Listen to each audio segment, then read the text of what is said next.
Well, folks, this weekend we got the spring game, the A-Day game for your Crimson Tide, which will be on Saturday, 2 p.m. Central Time, kickoff, Bryant-Denny Stadium, SEC Network Plus. We'll have the call. You're rocking and rolling here on a Monday.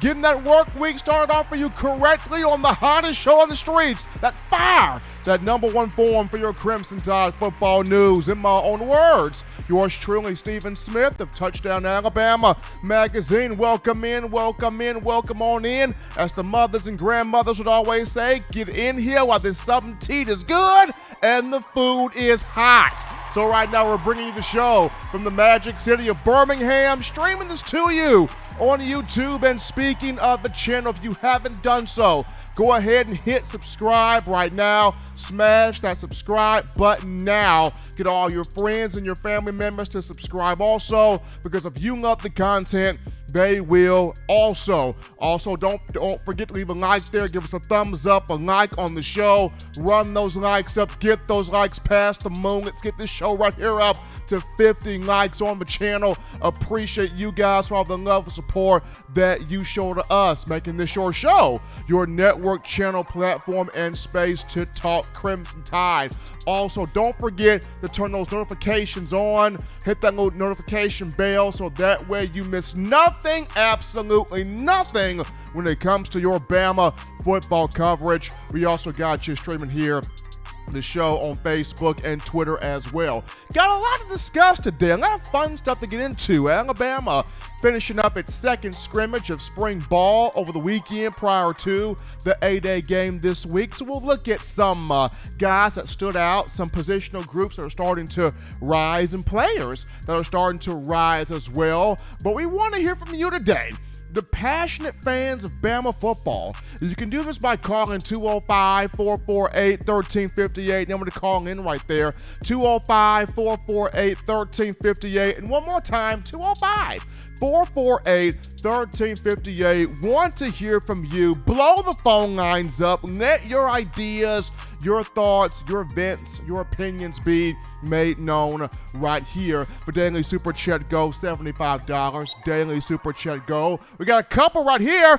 So how about my man Bill? Bill from New York with that $10 donation in the Super Chats, dropping that love in the bucket right there. Appreciate that from my man Bill. And then Jamie Wilhelm with that $4.99 in the Super Chats. Appreciate the love there coming from Bill and Jamie. We're right now also, because of you, us all together as a family, we're now at 25,000 subscribers strong. How about you guys?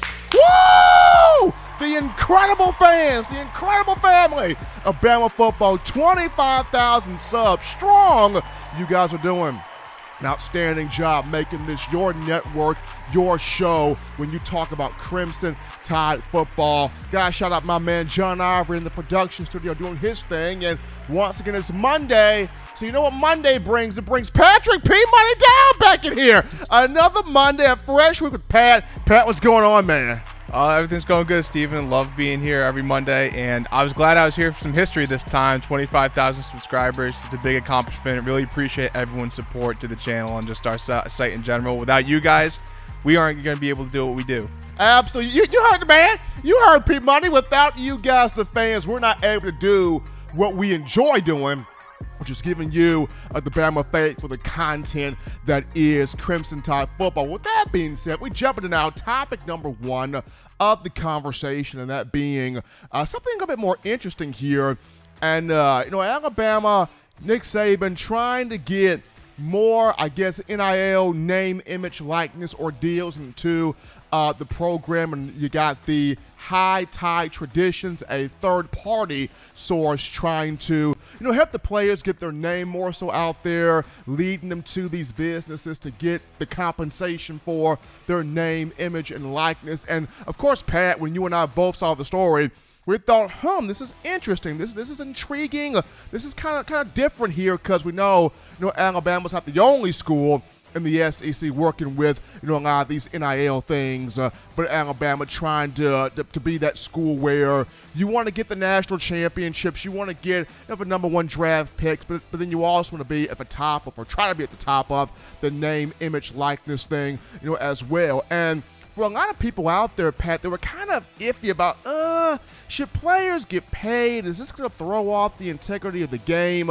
Is college sports becoming pro sports?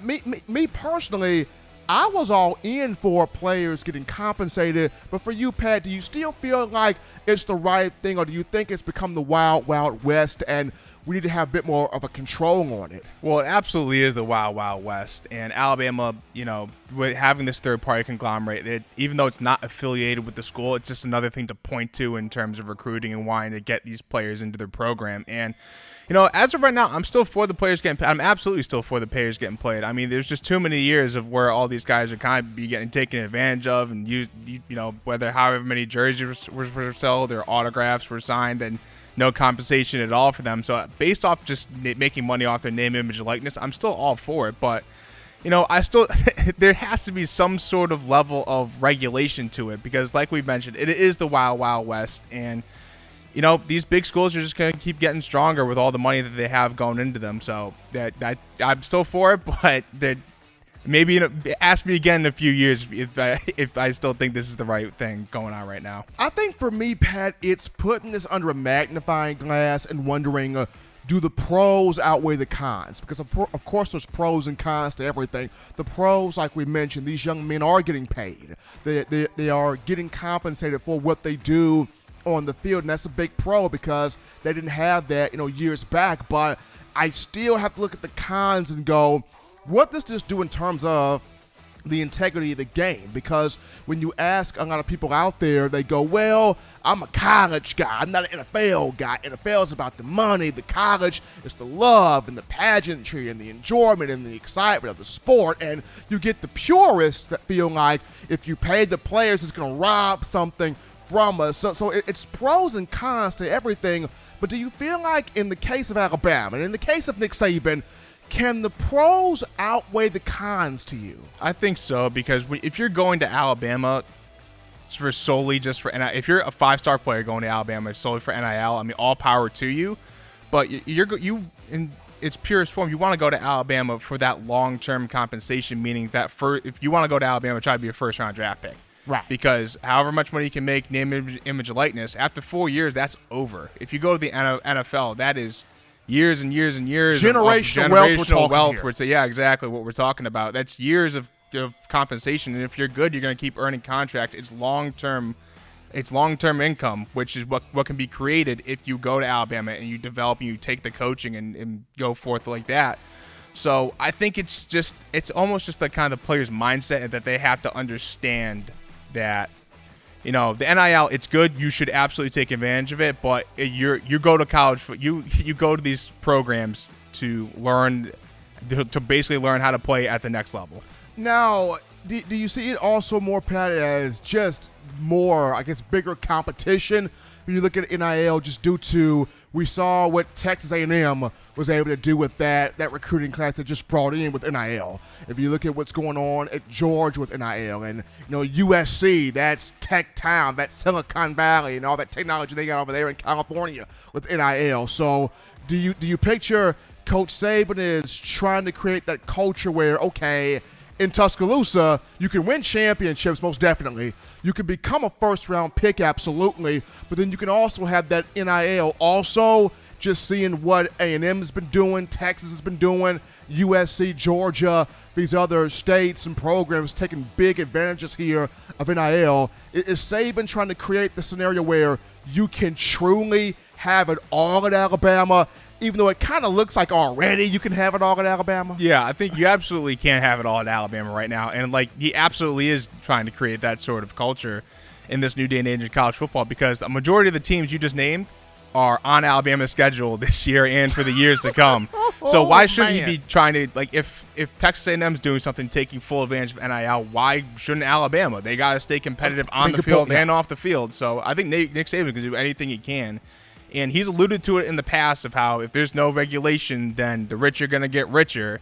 and he kind of warned everybody, but he also didn't say that he wouldn't do it. So if it's within the rules, why shouldn't he be involved in this stuff like this? I feel like, and I've said this before, Pat, everything that's been thrown at Coach Saban in terms of obstacles, because he's entering year number 16. It's crazy to think about it. Saban entering year 16 at Alabama.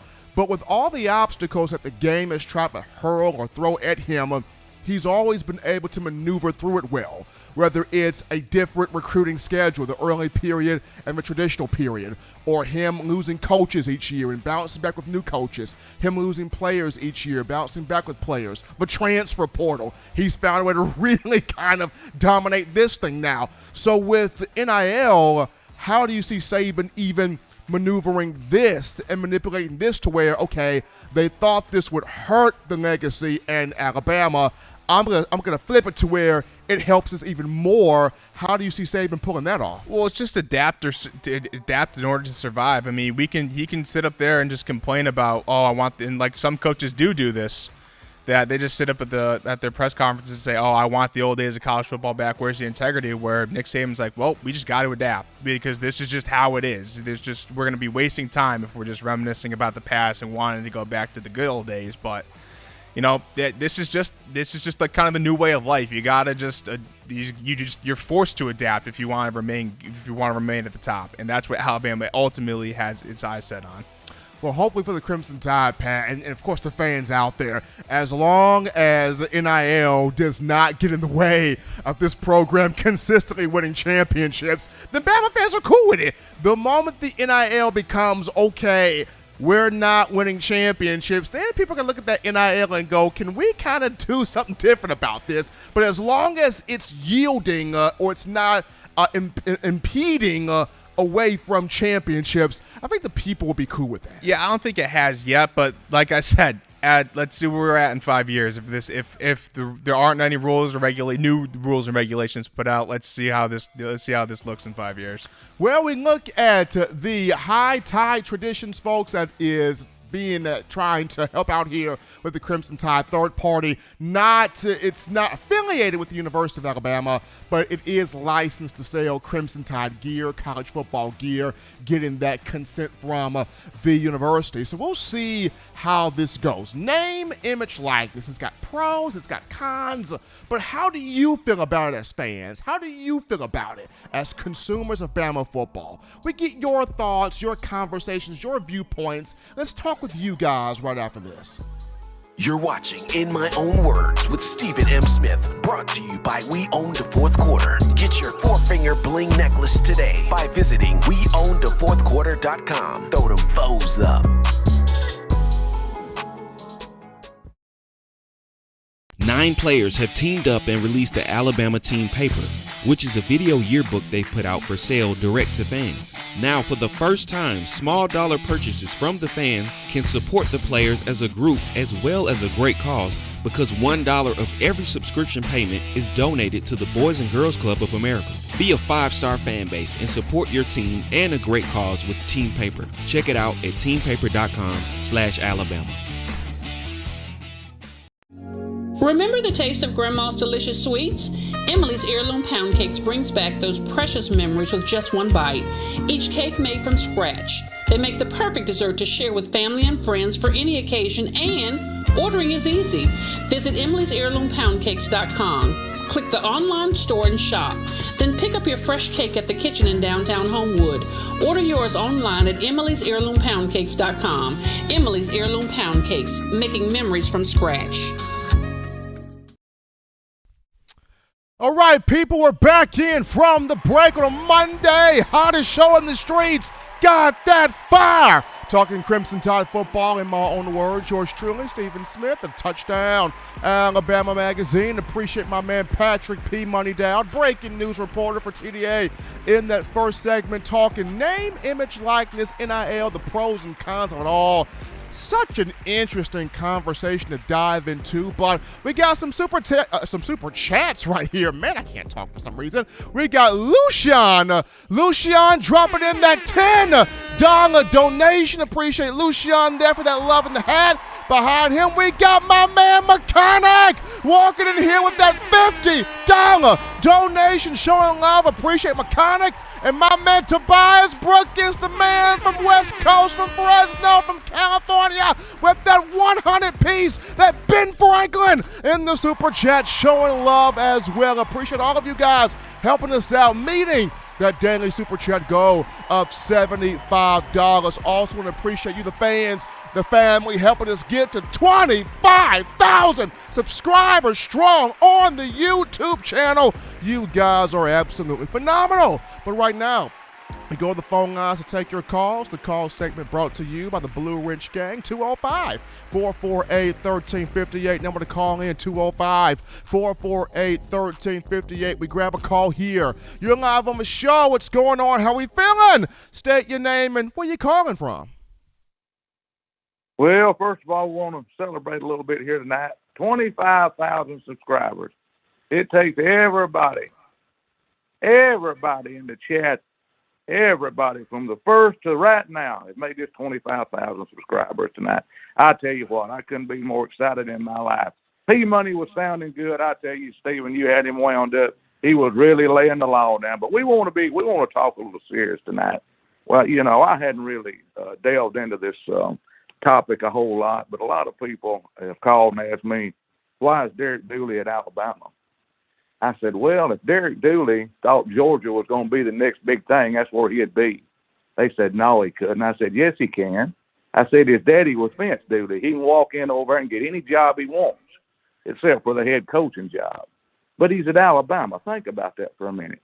Now I want to ask you to get hold of Justin. What do you think about these two transfers, Mims and Wells? Are we going to get these guys on our offensive line, Stephen? What do you think? I would like so. I know I'm going to get in touch with Justin to see where he feels like these guys may be leaning, but I would hope so. Well, I'm going to tell you something. One of them 6'7", 330. I can't remember the other one. He's about 6'5", something. So, you know, we need another tackle, and it never hurts to have two centers. You know, two smart centers. It never hurts. A center can play other positions if they're real smart, like Barrett Jones used to. So, you know, that's what we need. Them guys slide in. You know, people's not thinking why Derek Dooley is. Derek Dooley knows why he's at Alabama. He knows who's going to win. He knows who the best is, or he'd be at Georgia. But anyway, I'm going to get off here. Y'all looking good. All y'all in the Blue Wrench Gang should celebrate tonight. Y'all done this 25,000. Y'all are the best. This is the best show on YouTube, the hottest show on the streets. I got to get off here. I'll talk to y'all Wednesday. Bye-bye, everyone. Appreciate Waylon calling into the show on a Monday. We grab this call here. You're live on the show. What's going on? How we feeling? State your name and where you calling from? Stephen, Bill from New York. How you doing tonight? Doing great, my man. What's going on, Bill? Well, you know, Stephen, I got an article. I saw it on Facebook today, you know, from one of these sites. I don't know. It wasn't good. It was talking about Hall, Jay Hall. I don't want to kick a dead horse, but it made me feel bad. It said that he was escorted out by the police, accused him of threatening Bryce. I'm not trying to start a rumor. I happen to doubt it. You know what I mean? Because I think you would have been talking about it if it was true. But it caused a big stir on Facebook on some site that came up. You know, but it got me thinking about it. And, you know, the whole situation. And I really do feel bad for the kid. And again, I don't believe it happened. But I remember a quote from Saban where he said that nobody cares. Nobody ever asked him from the NFL about, like, how a player did in their sophomore year. And, you know, we're thinking about it, like, we have all this talent. And I'm sure there were times where Tua thought he was better than Jalen. You know, Mac might have thought he was better than Tua. You know, Bryce might have thought he was better than Mac at some point. But they all hung on, and every name I just mentioned, they're millionaires. They're millionaires because they stayed with our system. You know what I mean? I wish the kid well. I don't wish him any harm. And, like, also Christian Miller, what I heard him say once is when he got to Alabama, he was the best player in his high school. And he felt like he was the best player in maybe his whole state. And then he got there and looked around, and everybody was the best player in the high school and State. And I heard a running back say he thought he was a bad dude, until he got to Alabama and took a look at Bo Scarborough and said he thought he was looking at Superman. That's the kind of talent we have. I hope the kid's all right. I hope the rumors aren't true. I hope the kid's okay. Want to know, A, if you heard anything about it, and B, you understand what I'm saying, like the point I'm trying to make. I mean, number one, Bill, I haven't heard anything about that. And the point that you're trying to make, I agree. I wish the best for Hall because, to me, you're first a human being before you're an athlete. So for him, I hope he gets the guidance that he needs because it just sounds like he may not have the right guidance. So I hope he gets the guidance, the help, the father figure that he needs there, just someone to really put him on the right path. Because all of the potential is there. I mean, you could clearly see the potential to be a star. It's just to me, it just seems like he's lacking that guidance. And if he can find himself, a strong, father figure, guidance figure, somebody that can mentor and help him, I think he'll be okay. I definitely think he'll be okay. I appreciate my man Bill from New York there for that call. They want to see good things come from Hall, but definitely want to see him get that guidance also. We take this call here. You're live on the show. What's going on? How we feeling? State your name and where you calling from. How's it going, Steven? This is Tobias, man, calling from Fresno. Hoping all is well. How's it going, man, with you? You looking good today, man. Appreciate it, man. Doing fantastic. We got the A-Day game this week. I mean, spring football just flew by. Oh, man, I'm pumped up about it, too.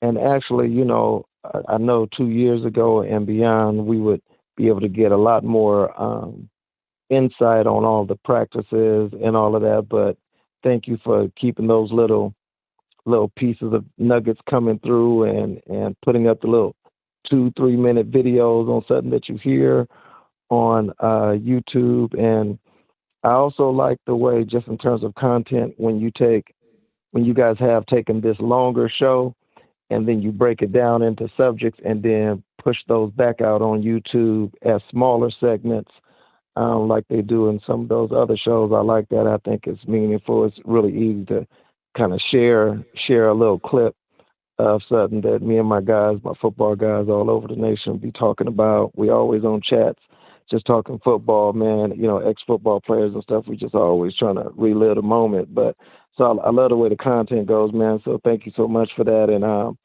man, there's so much to dig into. First, I want to congratulate the 25,000 subscribers. I heard Waylon say that. And, man, I tell you all the time, I remember when you was on that podcast, and I was like, this guy just needs to be.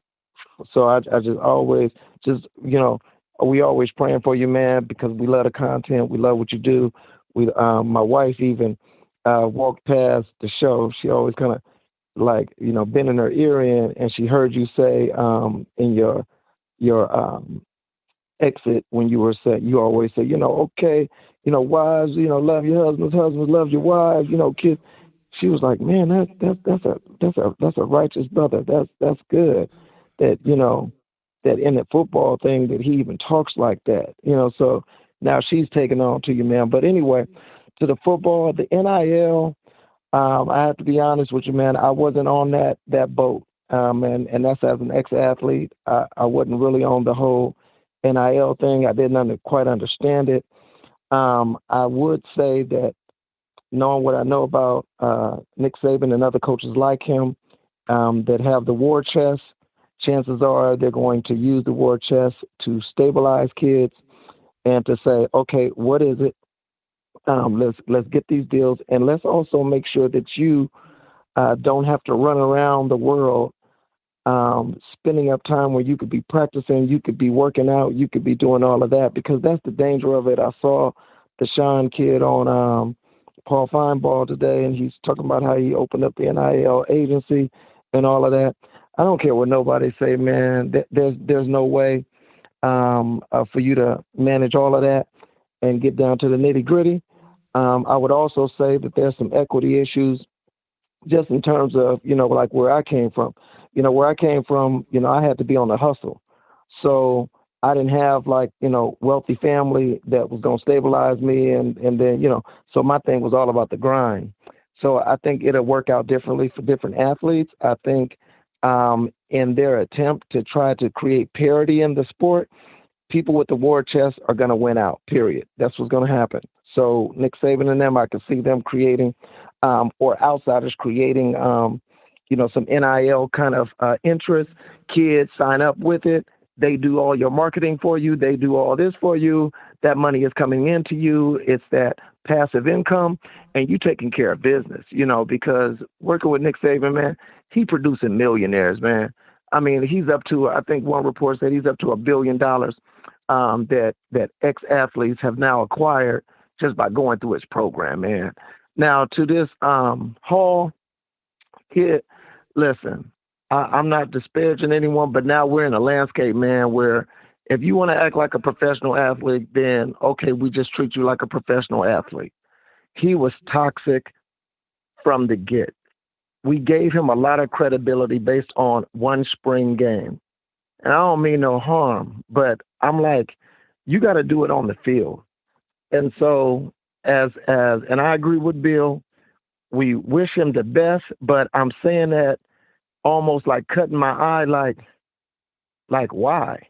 It's whatever. It don't matter. And like you said, I hope he has a father figure or whatever, but if someone is going to be toxic and ain't nobody done nothing to you, that's different. Now, I wish Trey Sanders the best when he got into the accident. That's somebody I'm like, man, I wish him the best. He came in talking about he was going to win the Heisman the first year, had accident after, okay, I wish you the best.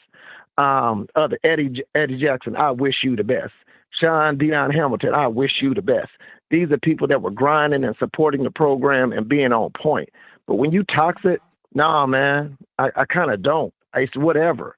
It's whatever you do, you do. And then the last thing I just want to point out, sorry to take up all the time. I'll drop some more in the chat, man, because I know this stuff costs.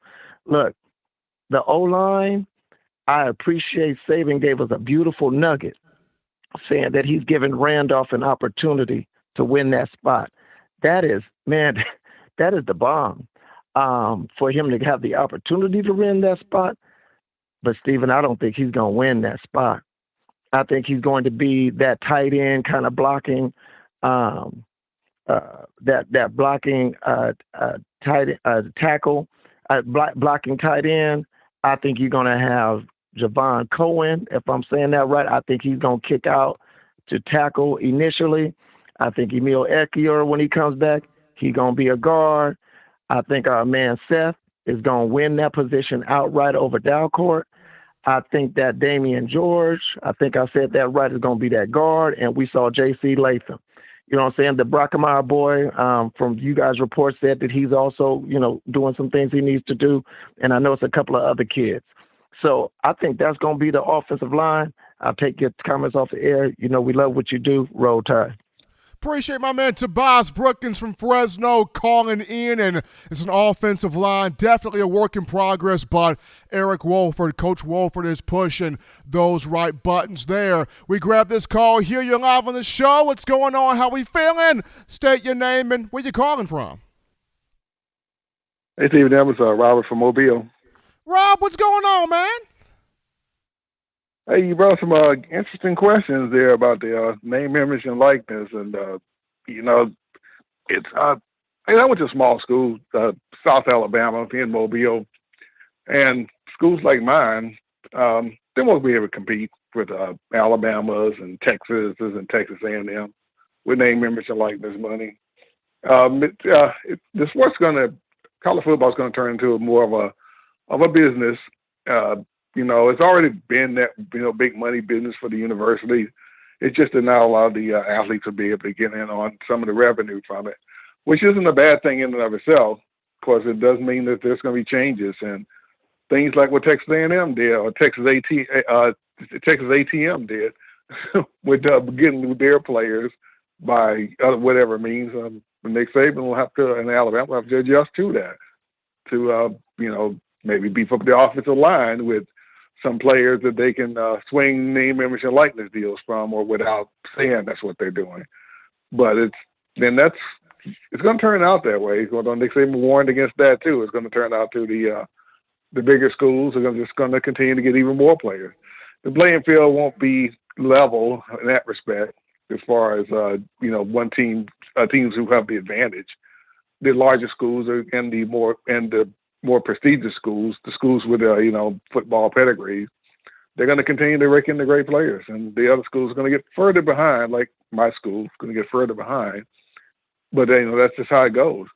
It's the only alternative to that is to continue the system like it is, where the people with risking the most get the least from it, and who are most responsible for the revenue, the players. And that's not a good system either.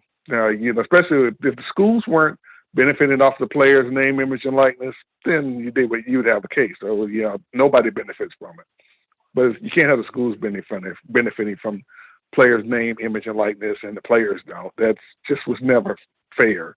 So that's a part that's going to have to happen. I still look at college football the same because we always knew under the table the players were benefiting a bit, with the $100 handshakes, what they used to call it. It just moves it more up, more out in the open. Although again, what Texas A&M did, that's probably a violation of the rule. But if you can't prove it, I guess it's not. And something like that's going to be impossible to prove. Really difficult to prove. So Alabama will adjust to it as well, as Nick Saban and the team always does. Going back to Jai Hall again, it is unfortunate. I was hoping, after that tweet he sent out about, apologizing for the play in the championship game, that he would be, okay, he's contrite, he's ready to take the next step to be the next great Alabama receiver, but it just didn't work out that way.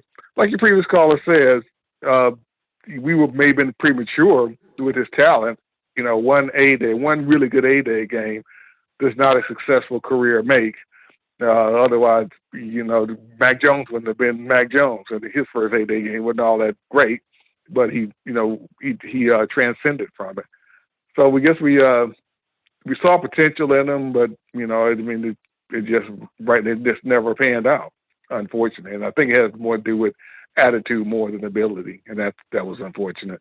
But yeah, well, there'll have to be adjustments made, and with the going forward. And we see how teams like A&M is playing the game. We'll just have to play it accordingly.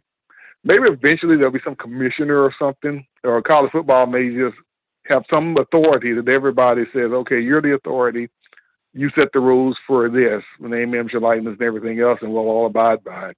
That's what really needs to happen sooner or later, either commissioner or something like that. But until then, it's every team for themselves. Appreciate the thoughts there. Robert from Mobile calling into the show. Always appreciate my man Rob for his thoughts right there. We grab this call here. You're live on the show. What's going on? How we feeling? State your name and where you're calling from. What's going on, Alabama family and Mr. Stephen Smith? It's your boy Ballard calling in from Coleman. Ballard, what's going on, man?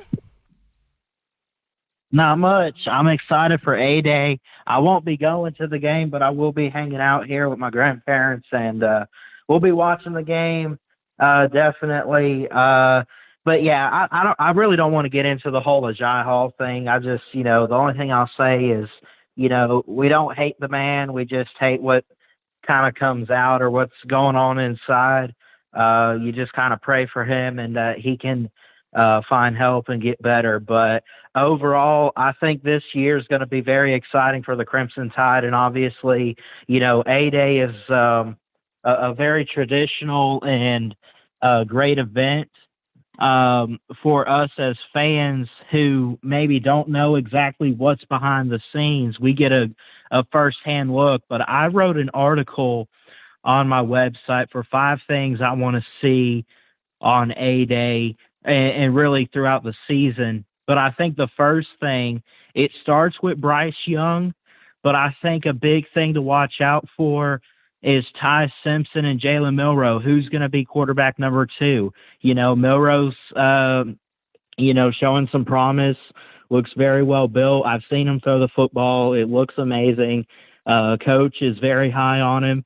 I want to see defensive consistency and leadership. I think it starts out up front with Henry To'oTo'o coming back and Mr. Will Anderson, the man. Great toughness. You got Jordan Battle in the backfield.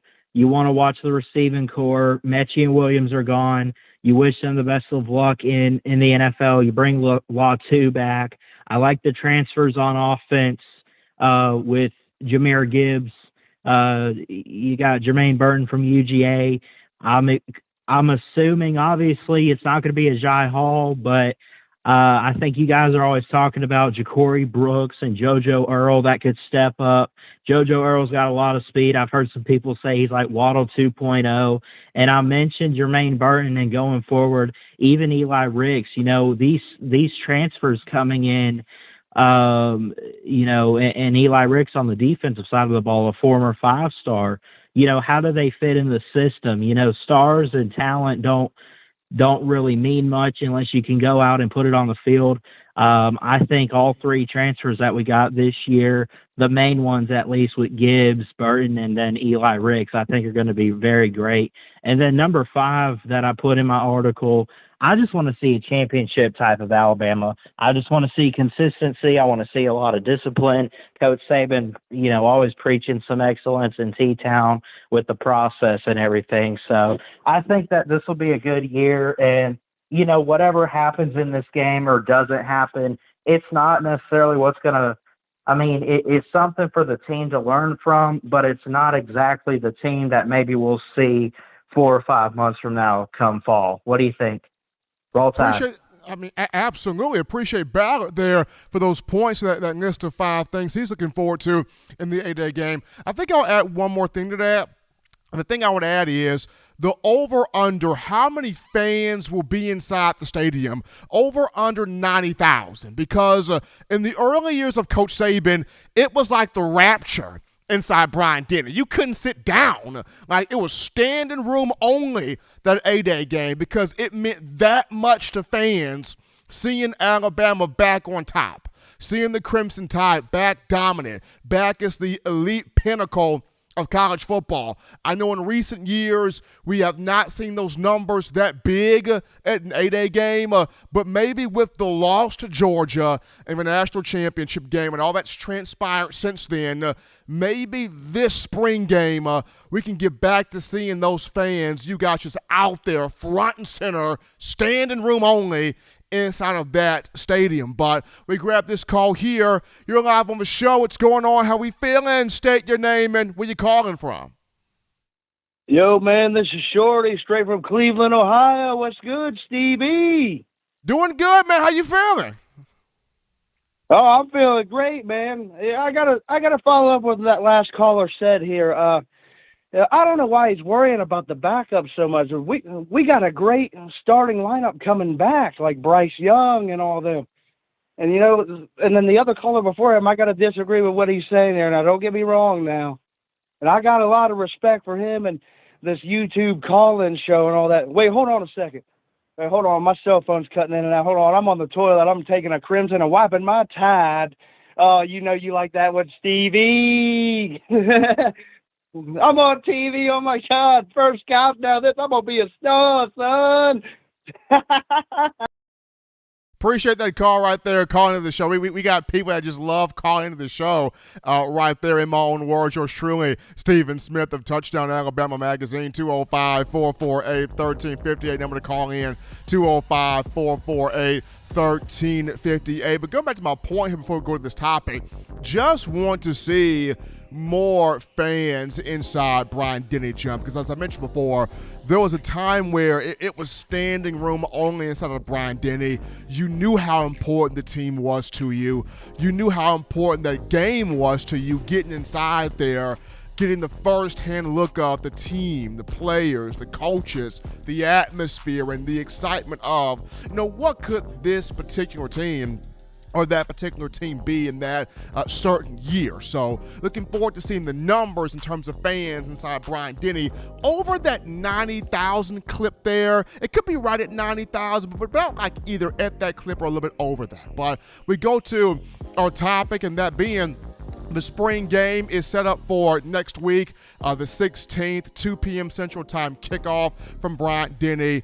SEC Network Plus will be having the game for you. It's going to be an awesome A-Day game due to the first two African-American players that were integrated into the program, that being Wilbur Jackson and John Mitchell Jr., will both be honored, and this is great. They will get their plaques, they will get their accolades, they will get their roses and their flowers, as they should, as they deserve them, because those two helped change the landscape of Alabama football under Bear Bryant and beyond. So it's going to be a great day seeing John Mitchell Jr. and Wilbur Jackson. Also, we will have the game day chat for the A-Day games. If you want to hang out with you guys right here, Touchdown Alabama Magazine, John Ivory, Justin Smith, the rest of us, we will have the game day chat for you on Saturday for the spring game. But we're going to go to a break here, folks, on the show. Don't touch that dial, because when we get back,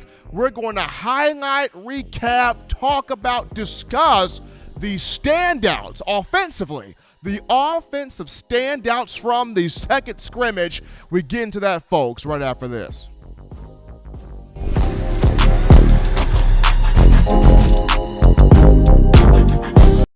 You know what we do at the start of the fourth quarter. We throw them foes up. But now you don't have to wait until the fourth quarter. Get your four-finger bling necklace at weownthefourthquarter.com. It's the first and only logo that captures the essence of all Crimson Tide players and fans as we represent the legendary Alabama football fourth quarter dominance. Get your four-finger bling necklace right now at weownthefourthquarter.com. Get yours today and stun on them haters.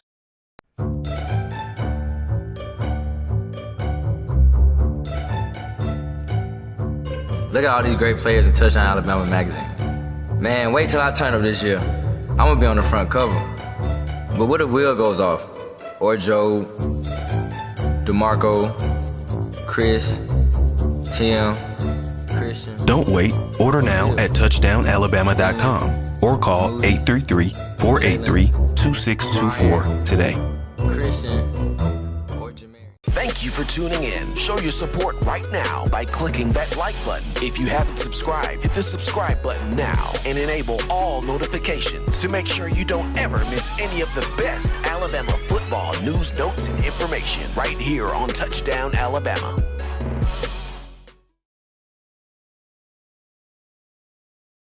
And we're back into the action here, folks, from the break. Number one show, hottest show on the streets, got that fire. Talking your Crimson Tide, in my own words, yours truly, Stephen Smith of Touchdown Alabama Magazine. Well, right now, people, we're at 54 likes. You guys doing an outstanding job. But continue hitting that like button, getting those likes past the moon. We're trying to get this thing now to 75 likes. Continue hitting that like button. Continue making this your show, your network platform, channel, and space to talk Bama. Also, hit that subscribe button right now. Smash subscribe right now. Get your friends, get your family to do so. If you love Bama, if Bama's what you crave, check out the content. Hit that subscribe button on the YouTube channel. Also, leave that like up there as well. But we now get into the standouts offensively from the second scrimmage. And media personnel, we're not allowed to attend the scrimmage. However, we do get a chance to run into people that were there, whether these be special club members or whatever the case may be. We have people that we source that provide to us information on what happened in the scrimmage, who did what took place, give me the skinny, the 411, the whole deal. So, offensive standouts from the second scrimmage. First and foremost, Jermaine Burton. I was told by one source in particular who is extremely vetted. This guy knows coaches, assistants, staffers, players, walk-ons, the whole nine. I was told by this source, Jermaine Burton is that dude. And when somebody is referred to as that dude, that means he on his game.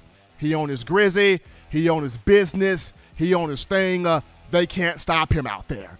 And Burton coming over from Georgia, in the 2 years with the Bulldogs, 53 catches, 901 yards, 8 touchdowns. And while he has respect for Stetson Bennett.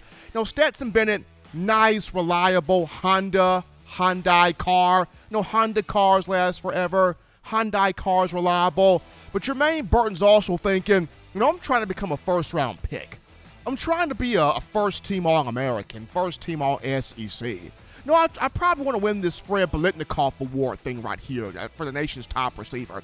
There's a lot of things I want to do. So do I want to mess around with this Honda or this Hyundai, or do I want to get me an Escalade or a Rolls Royce or a Bentley Coupe or a Murcielago or a Bugatti? I'm gonna go get this Bugatti and Bryce Young and see what this Heisman Trophy winner, reigning Heisman Trophy winner, can do, in helping me get, my draft status, my draft numbers up to where they need to be at. And, Burton has come in here to Tuscaloosa, and he's put in that work. It's, what can I do to help this program win? What can I do to help this program excel and win championships? And, the last two scrimmages, he's been dynamic. This most recent one, Coach Saban mentioned, he had a lot of big plays, several of them. He caught 7 balls. According to sources, 2 of his catches went for touchdowns, including a 97-yard catch and burst to the house. He was gone. I'm not saying he's got that 4.2, 4.3 speed of a Jamison Williams, but Jermaine Burton's probably got that 4.38, 4.37 type speed. He got some go to him. He's got some serious go. So he's right now separating himself as receiver number 1. And when you look at the connection between he and Bryce, 2 young men that were a part of the high school camps in California, that connection is right there. So we're continuing to hear the big things from Burton. Now, when you look at the other receivers that are battling for that spot behind him as number 2 on down, when you look at Ja'Cory Brooks, I want to see how healthy does he look when he comes back. That's the big thing for Brooks. How healthy will Ja'Cory look when he comes back to in the summer? Now, if he's back to Ja'Cory Brooks, he's big time. He's making the same type of plays he made with the catch against Auburn in the Iron Bowl, with the catch against also Cincinnati in the Goodyear Cotton Bowl. If he's looking like that Ja'Cory Brooks from a season ago, pre-injury, then he's going to be a starter. He's definitely going to be a starter. Now, if he comes back and he seems to be a bit slowed, and it seems to be kind of tough for him, he looks kind of hesitant out there on the field, then we can kind of see a situation where you may have to have him take his time in coming back. But when you look at it, I think Ja'Cory Brooks definitely could be wide receiver number 2. And then you've got, a Christian Leary, you've got a JoJo Earl, you got a Trayshawn Holden, you got a Tyu Jones-Bell, you got a Kendrick Law, and an Aaron Anderson. So there's several receivers.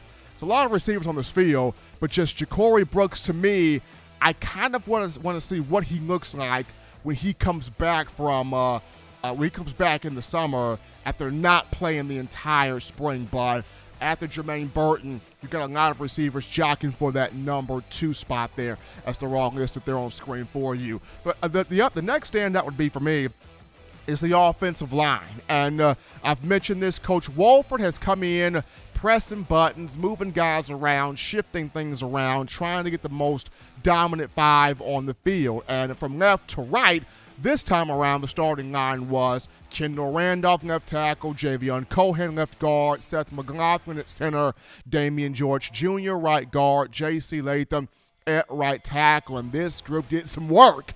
Opening up holes in the run game, protecting Bryce Young. Young had quite a few touchdown passes in the second scrimmage. Now, there were some turnovers also, but quite a few touchdown passes. And of course, when you're going up against guys like Will Anderson, Dallas Turner, and Chris Braswell, you're going to give up a sack or 2. Will Anderson's the best pass rusher in college football. Dallas Turner is a rising star. Chris Braswell can make plays out there in his own right, but the first team offense, listed right there on the screen with the offensive line, held its own. The question becomes, Tyler Steen, the transfer from Vanderbilt, What is his move? What is his decision? According to his father on social media, Steen has made his mind up. He's got his decision prepared, and it could be announced on social media, whether that be tonight or at the latest tomorrow. But what will be Steen's move?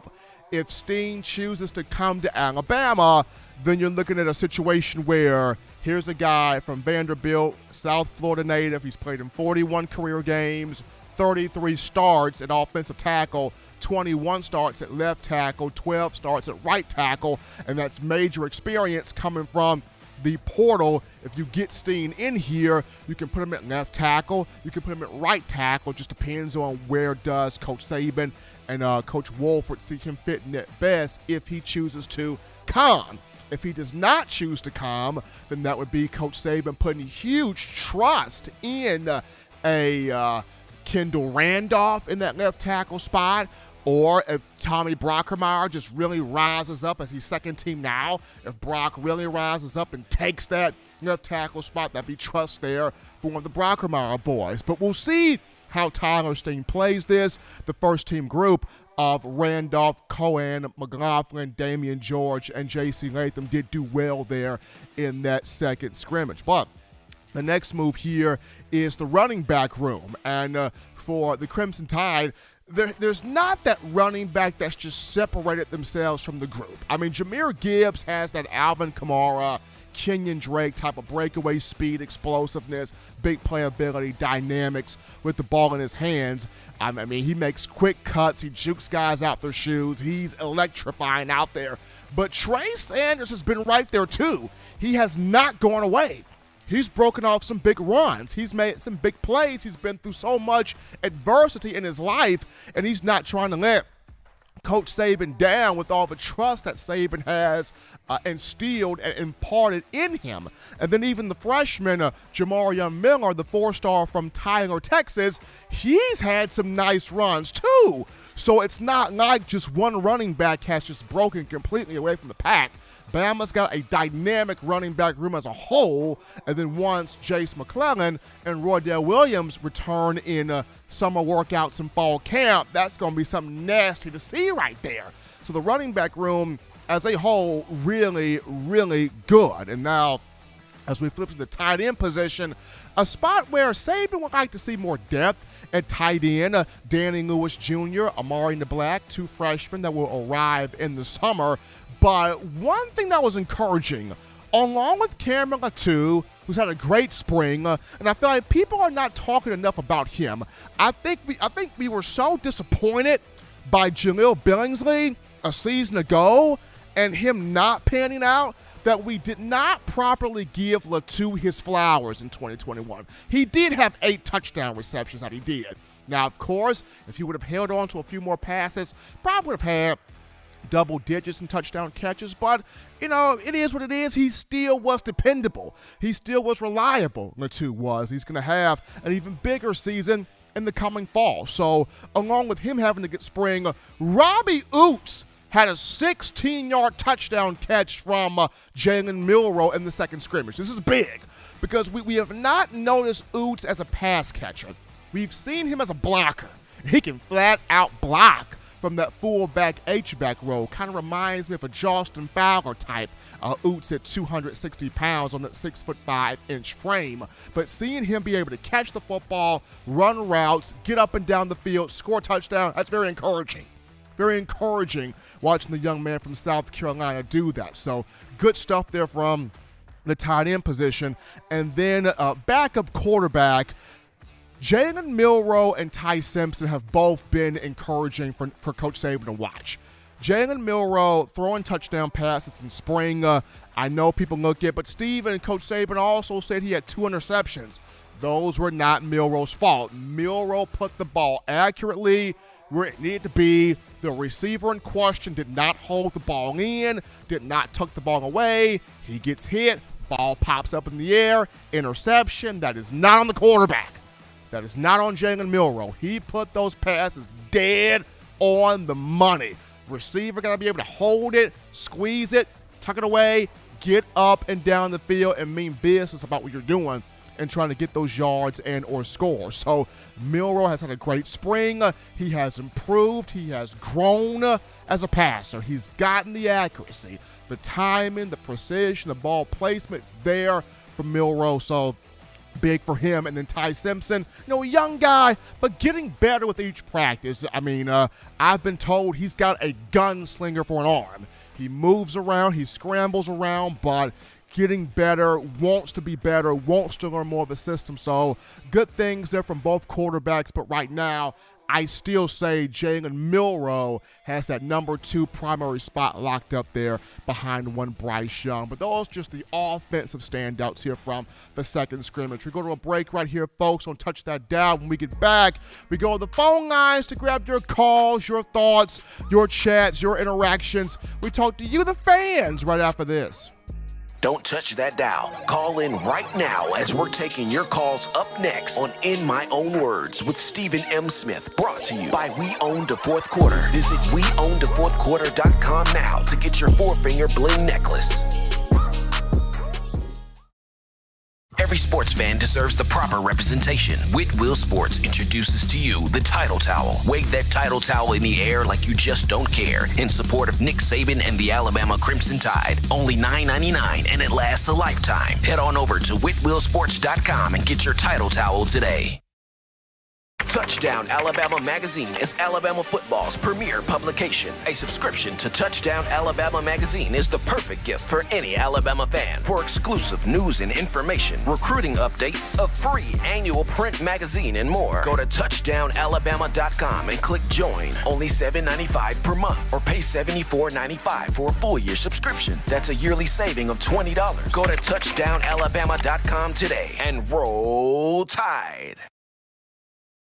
Thank you for tuning in. Show your support right now by clicking that like button. If you haven't subscribed, hit the subscribe button now and enable all notifications to make sure you don't ever miss any of the best Alabama football news, notes, and information right here on Touchdown Alabama.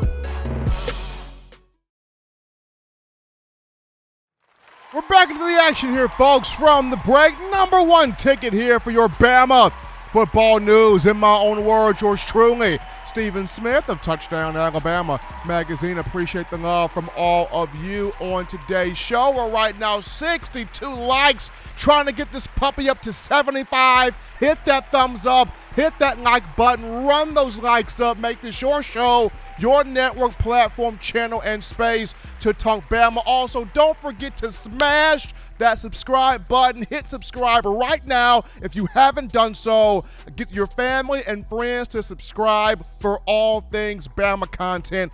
Got you taken care of right here. We're going to go to the phone lines to grab your calls. Call segment brought to you by the Blue Wrench Gang, 205-448-1358. I'm going to call in to let your voice be heard, 205-448-1358. We grab this call here. You're live on the show. What's going on? How are you feeling? State your name and where you calling from.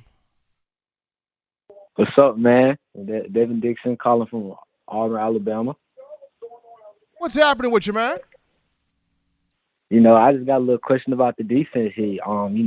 You got Brian Branch and Malachi Moore, but you also got Marco Hillam. So, what are we going to play? Who are we going to play? Because all three of them got to be on the field, man. I mean, that's the beauty of it, man. That's why you got so many sub packages that Saban puts on the field. You got to get your best athletes out there. I've been one to say, take DeMarco Hellams, move him to dime linebacker, get him close to the action because he loves to hit anyway. And you can put Malachi Moore at safety, Brian Branch at safety, whoever the other guy could be in the nickel spot, and you roll from there. But unfortunately, I'm not Coach Saban, so I cannot make that decision. Yeah. Well, that's about it right there, man. Thank you. Appreciate the call right there. It's gonna be an interesting year. It'll be an interesting season because you got so much talent in the secondary. You have so much talent on the linebacker front. The one thing, John, I just want to see, and fans want to see this also, get the nose tackle spot in order. Can the nose tackle spot finally get in order here? Because I just want to see somebody rise up as that elite, dominant guy in the middle of that defensive line and just create so much chaos for the opposing team. And to me, it doesn't even matter who it is. If it's Tim Smith, praise Jesus. If it's Jamil Burrows, praise Jesus. If it's Jamarian Latham, if it's Damon Payne, if it's Jaheim Otis, whoever it is, just be disruptive consistently, right? Just be disruptive. Because I feel like that's the one spot Alabama's missing from being an all-Saban type of defense, is that nose tackle, that guy in the middle that can just make the lives of a center, a guard, a quarterback, a running back, an offensive play caller a living nightmare. Is that guy right there in the middle, doing some of the same things that a Quinnen Williams did, a Daron Payne did, a Jesse Williams did, a Terrence Cody did, a Christian Barmore did. Guys like that. Doing some of the things that guys like that were able to do game in and game out in practice, you name it. If Bama can get that position down packed, then this could be an all-Saban type of group here. But there'll be something fun to watch. That'll be a position where my eyeballs will be on in the spring game, in summer workouts, fall camp, and down the road here. But we're going to go to a quick topic here, 205-448-1358 for them to call in, 205-448-1358. Want to hear from you, getting your thoughts, your opinions, your viewpoints be made known on the show. But Mac Jones, Mac J, Mac 10, Mac the boy, Mac Joker.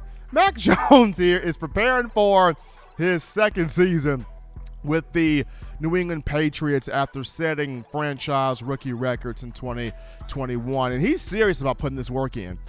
Mac Jones is down there in Tampa, Florida, throwing with all of his receivers, whether it's crossing routes, timing routes, deep ball patterns, slant routes. Like, he's getting this chemistry going with all of these guys down here in Tampa. Mac is trying to be the best young quarterback in the NFL. I mean, this past season, you think about it, the draft process he endured, where people said, oh, Trevor Lawrence is better than Mac, Trey Lance is better than Mac, Justin Fields is way better than Mac, and Mac Jones had a better rookie season than all three of those guys. Now, granted, people will say, but Steve, Trevor Lawrence was with the disaster known as the Jaguars. But Steve, Trey Lance, he had to deal with Jimmy Garoppolo in front of him. But Steve and Justin Fields, the Bears are just dysfunctional. That still did not stop the haters from saying Fields is better than Mac, Lawrence is better than Mac, Trey Lance is better than Mac. I even heard some folks saying Zach Wilson is better than Mac, the kid that went to the Jets from BYU. And yet Mac had the best rookie season of all that group. And he's coming back with even more hunger. Mac has even started to bulk up his body. He's leaned down, he's trimmed up, he's chiseled up some. So, brother going after it. Mac Jones is going after it. All I'm saying, if I am Bill Belichick and Robert Kraft, hey, if you want a receiver in this draft, you can get him. You can get him right here in this draft. So if I'm Bob Kraft, if I'm Bill Belichick, get this young man some receivers. You get him some receivers, Mac is going to take off in year 2 in the league. But we go to our final break here, folks, from the show. When we get back, we touch on the defensive standouts from the scrimmage, tidying some things up. We'll be back after this.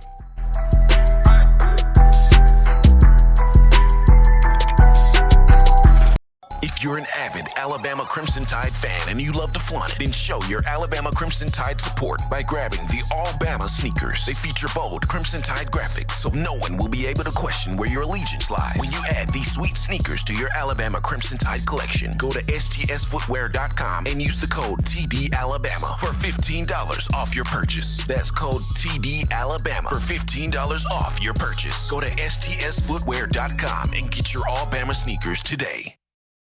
Touchdown Alabama Magazine is Alabama football's premier publication. A subscription to Touchdown Alabama Magazine is the perfect gift for any Alabama fan. For exclusive news and information, recruiting updates, a free annual print magazine, and more, go to touchdownalabama.com and click join. Only $7.95 per month, or pay $74.95 for a full year subscription. That's a yearly saving of $20. Go to touchdownalabama.com today and roll Tide.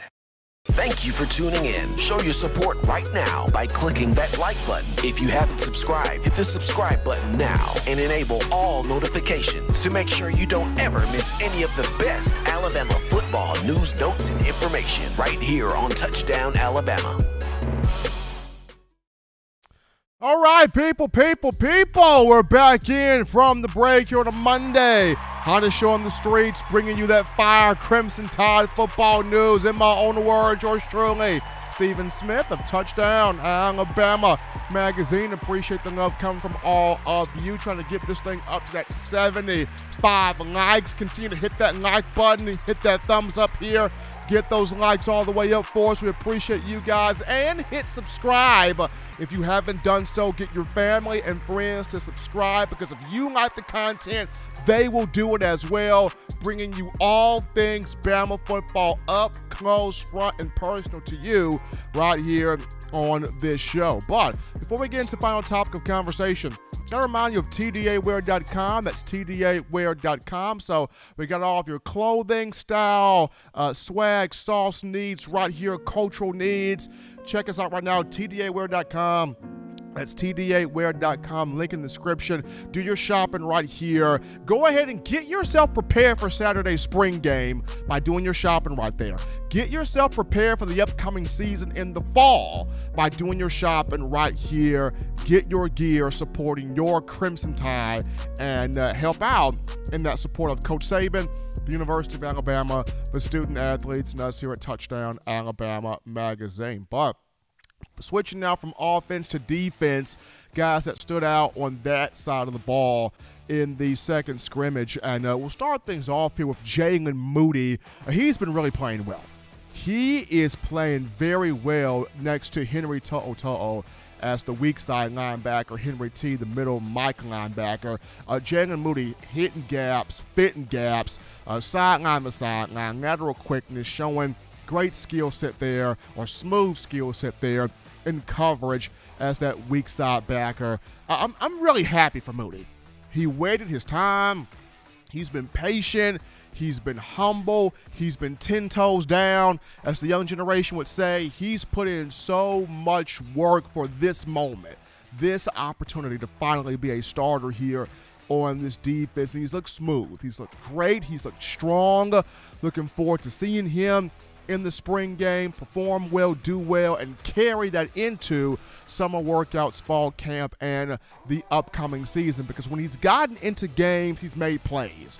Whether it's a big tackle, a sack, a tackle for loss, a fumble recovery, a forced fumble, an interception, no matter at what point Coach Saban puts 42 Moody in the game, the young man from South Carolina has made his presence felt out there. And I'm looking forward to seeing that continue with him in the spring game. But he looked really, really sound, really good out there. But what got me excited, people, the most, this Bama secondary. This Bama secondary is looking back to that no-fly zone where you had guys like Clinton Dix back there, Minka Fitzpatrick back there, Eddie Jackson back there, Ronnie Harrison back there. Those guys that could pick a ball off and take it back to them apartments. You got them guys back there. And I was told, going back to once again, guy I trust, highly vetted source, knows everybody within that program. The Bama secondary had between 5 and 6 interceptions in the second scrimmage. A few of those were pick sixes. Brian Branch had a pick six. Jaquez Robinson had a pick six. Malachi Moore is looking good. He's looking good. He had a pick in the scrimmage. He's back out there doing his thing. But the guy that it surprised me, Christian Story, had 2 interceptions. Christian Story, who came in the 2020 class from Lynette High School in Alabama. He was Mr. Alabama football from the 1A high school rank. So keep your eyes on Christian Story. I think he's going to get some playing time in this upcoming season. Of course, he's going to get playing time on special teams, but in terms of being in the secondary, I think his growth within the defensive system, he's going to get some playing time. I was also told Eli Ricks is the only DB out there that can challenge and handle Jermaine Burton. And that's something right there, because Mr. Ricks posted some positive words of affirmation on his bathroom wall in his dorm room here at UA. And some of those words of affirmation he posted included getting 5+ interceptions, getting 20+ pass breakups, winning the Jim Thorpe Award, which goes to the nation's top defensive back, being a first-team All-American, winning a national championship, and then being a top 10 NFL draft pick for 2023. Those are some big words there of positive affirmation coming from Eli Ricks. But I think he can get this done. I think he will hold up to his former 5-star billing that he got from the high school ranks prior to choosing LSU as his first destination before transferring to the Crimson Tide via the portal. So he's been challenging Jermaine Burton in practice and spring scrimmages and has done a very, very good job. So this secondary is looking good, people. I mean, this defensive backfield, if everything falls into place, this should be an elite top 5, top 3 group here in the secondary, because you got so many pieces, and you have to get them all on the field, and you have to create different packages for these guys. What's also been thrown out there in the streets, in the rumor mill, now I don't know how true this is. Once I get some confirmation on this, I will share this, but I thought from hearing this out there in the streets a little bit, I thought this was intriguing. There could be a package this season that Pete Golding is cooking up here. There could be a package where we could see Will Anderson, Dallas Turner, and Chris Braswell all on the field at the same time. And if that happens, you want to talk about thou shalt not from the Bible? You want to talk about sinful and unholy? That package would be sinful and unholy. You putting that on the field at the same time, getting after one quarterback. I mean, we saw Golding in the Cotton Bowl against Cincinnati, where he had Turner and Will Anderson lined up on the same side, getting after Desmond Ridder, and I just felt so bad for Desmond Ridder. I felt so bad for that kid. He got toe up. I mean, he got toe up like a piece of meat getting eaten alive by a pit bull. It was that bad watching Desmond Ridder get eaten alive out there by those two dudes. So if there is a package that Golding is working on with Anderson, Turner, and Braswell all on the field at the same time, look out. That could be something to really, really watch here in the upcoming season. But really happy with what Jalen Moody was able to do in that second scrimmage, and also the Alabama defensive secondary rounding into form here. But as always, you want the best news, notes, information, and coverage on your favorite program, that being the Crimson Tide. You can get this by downloading the Touchdown Alabama Magazine app, or accessing the app, You can download the app from the iPhone App Store if you're rocking Team App, or Google Play Store if you got the Android phone. For your audio needs, check us out. iTunes or Apple Podcasts, Spotify, Stitcher, Spreaker, TuneIn Radio, Overcast.fm, Google Play, or iHeartRadio. The good and gracious Lord sees fit, I shall return on Wednesday, continuing the conversation that is Bama football. Remember, Tide fans, you can purchase individual copies of Touchdown Alabama magazine. Have those sent to your door. That link in the description. Also, if you're trying to get the fresh edition, print edition of TDA, the magazine, you go to touchdownalabama.com. You click join, become a member, a subscriber today. So check that out right there, touchdownalabama.com, getting that subscription. Also, if you're trying to get the 4-finger bling necklace, 4-finger bling jewelry, courtesy of our guys at weownthefourthquarter.com. That's weownthefourthquarter.com. That link in the description as well. Once again, appreciate you, the fans, getting this to 25,000 subscribers strong. You guys are absolutely incredible.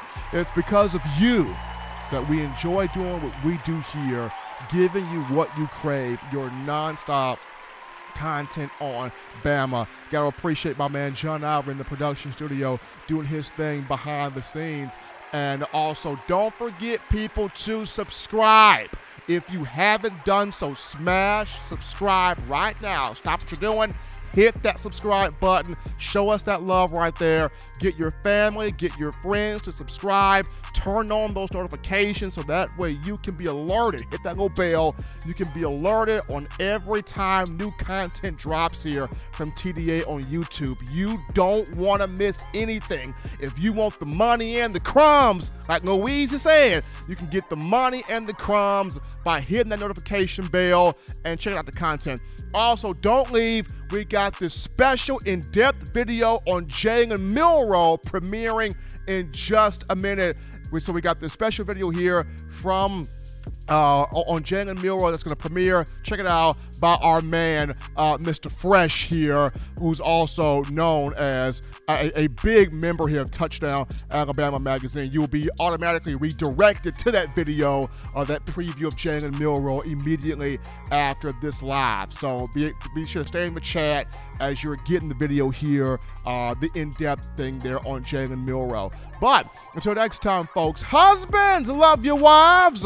Wives, appreciate, value those husbands. Children, y'all know what to do by now. You do the right thing, fun thing, smart thing, good thing, legitimate thing to not be bored. To get yourself those 3 hearty meals a day, those 3 great laughs a day. You, as always, protect yourself.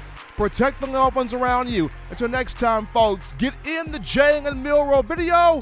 I'll see you guys Wednesday. You've been listening to In My Own Words.